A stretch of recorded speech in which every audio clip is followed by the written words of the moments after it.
تا حالا به این فکر کردین که ما چطوری ایده های کوچیک و ساده رو میگیریم و باهاشون جمله های بزرگ و پیچیده میسازیم؟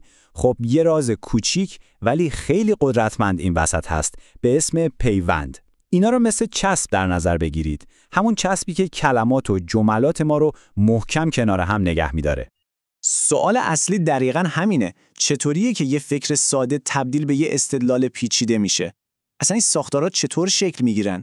چه نیروی این قطعات مختلف رو به هم وصل میکنه تا یه معنی بزرگتر بسازن؟ جوابش خوب ساده تر از چیزیه که فکر میکنین. ما از یه سری کلمات خاص استفاده میکنیم که کارشون دقیقاً مثل چسبه. به اینو میگیم پیوند. اینا قهرمانای بی ادعای زبان ما هستن و امروز میخوایم دو نوع اصلیشون رو با هم کشف کنیم. بسیار خوب، بریم سراغ نوع اول، پیوندهای همپایه. بهترین راه برای فکر کردن به اینها اینه که اونها رو مثل دو تا شریک برابر ببینید. دو تا قطعه ساختمانی کاملا قوی که هر کدوم به تنهایی محکم سر جای خودشون وای میستن.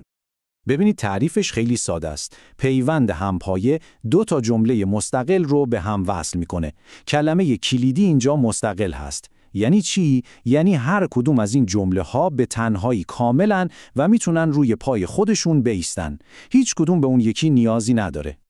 به این مثال نگاه کنید. سمت چپ داریم من دیر به مدرسه رسیدم. یه جمله کامل و با معنی. سمت راست داریم هوا بارانی بود.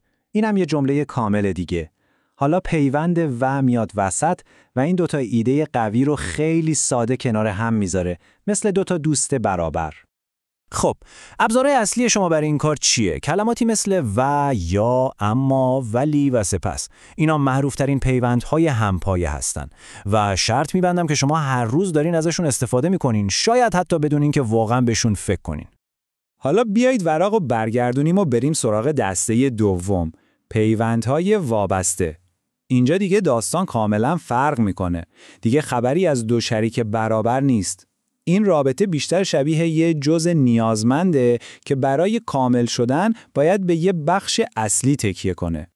این پیوندها یه جمله ناتموم یا به اصطلاح وابسته رو به یه جمله اصلی وصل میکنن. نکته کلیدی همینه. اون بخش وابسته به تنهایی هیچ معنی کاملی نداره. انگار یه چیزی کمه. انگار تو هوا معلقه و منتظره که یه جمله اصلی بیاد و نجاتش بده. ببینید چطوری کار میکنه. اول ما یه جمله اصلی و قوی داریم، موفق میشوی. کامل و محکمه. بعد اون جزء نیازمند وارد میشه. اگر تلاش کنی. حس میکنین چطور ناقصه؟ به تنهایی هیچ معنایی نداره. اما وقتی این دوتا رو به هم میچسبونیم، یک فکر کامل و پیچیده درست میشه. اگر تلاش کنی، موفق میشوی. و ابزارهای شما برای ساختن این روابط وابسته چیه؟ کلماتی مثل که، چون، اگر، تا و زیرا. یادتون باشه هر وقت یکی از اینها رو دیدین، یه جورایی یه زنگ خطره که به شما میگه باید دنبال یه جمله اصلی بگردین که این بخش بهش تکیه کرده. خیلی خوب. حالا که با هر دو نوع پیوند آشنا شدیم، وقتشه که اونها رو بذاریم روبروی هم. یه مقایسه مستقیم تا تفاوتاشون دیگه برا همیشه توی ذهنمون حک بشه. اینجاست که همه چیز واقعا روشن میشه. حالا به این جدول نگاه کنین. تفاوت اصلی اینجاست. وقتی از پیوندهای همپایه مثل و اما استفاده می‌کنیم، داریم دو تا جمله کامل و مستقل رو کنار هم می‌ذاریم، دو تا قهرمان برابر. اما وقتی میریم سراغ پیوندهای وابسته مثل که یا اگر، بازی عوض میشه. یک بخش از جمله به تنهایی ضعیفه، ناقصه و برای کامل شدن به اون بخش اصلی نیاز داره.